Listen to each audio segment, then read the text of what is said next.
like cooking from that cookie jar? Kate's in the kitchen and you're invited too. I'm Kate and this is my kitchen. Today I'm back to recipe testing. I'm going to create a new cookie, I hope, and I'm going to call it the Snack Aisle Cookie. So the first thing we're going to do is go shopping. When I say recipe testing, I guess I really meant recipe creation because I truly am going to try a brand new recipe that's just in my head and I haven't tested it before, so you're the first to see it. And at the store, I'm just going to go into the snack aisle and see what hits me, and that's what we're going to use for our cookies. I need some regular M&Ms. I need some peanuts, some pretzels, and I'm getting the big jar because I'm also going to dip some of these in cover them in sprinkles. And I'm going to need some regular potato chips. Back from shopping. Now to make these cookies, I have a cup of brown sugar and a half a cup of white sugar and 2 sticks of regular butter. I have 2 cups of flour, AP flour that I sifted, a teaspoon each of salt and baking soda. I'll add a teaspoon of vanilla, and then we've got all our add-ins. A half cup each of salted cocktail peanuts, pretzels, which I broke up into little bits, regular potato chips, and chocolate candies. Let's get started. As with most of my cookie recipes, I'm going to start by creaming the butter and the sugar until it's smooth and fluffy.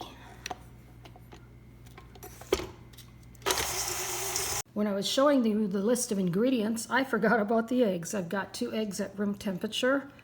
I crack them into a bowl first so I can pick out any shells if necessary, and I like to add them one at a time because I feel it incorporates better. And you're going to want to scrape the bowl down in between.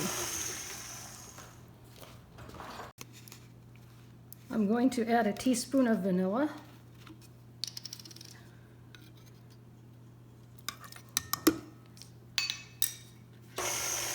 I'm going to add my baking soda and salt and get those blended in as well. I'm going to give the bowl a very good scrape because one of the things with these stand mixers is very often things like the butter will get stuck at the bottom. I'm going to add the flour, about half of it at a time, and get that incorporated, and then add the rest.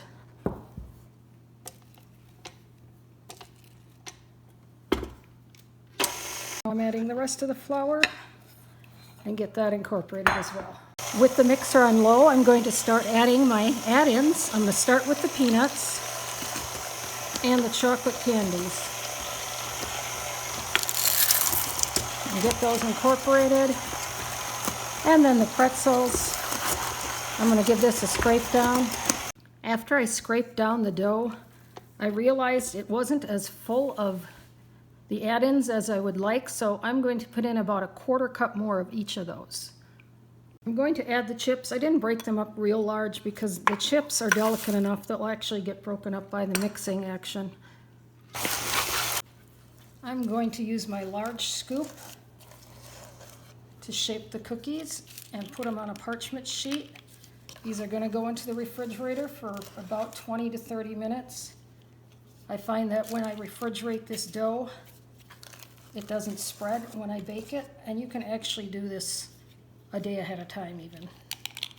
So I'm going to continue scooping these, and we'll get to the baking in about 20-30 minutes.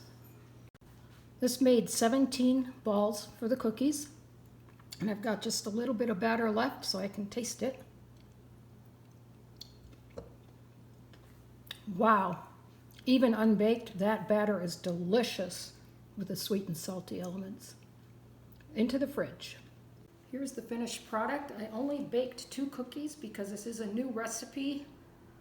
I wanted to have enough that if I need to work on things like the baking time or the oven temperature that I can experiment with that. But we'll find out right now. These were in a 375-degree oven for 12 minutes.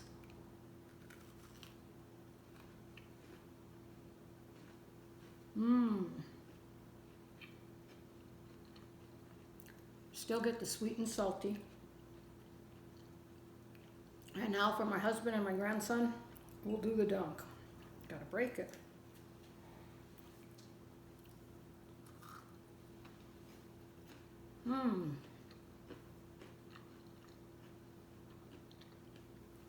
Each bite is a little different, whether you get a peanut or chocolate candy. These are really good. Hope you enjoy them. Well, who stole the cookie from the cookie jar? Number one stole the cookie from the cookie jar. Who me stole the cookie from the cookie jar? Yes, you stole the cookie from the cookie jar.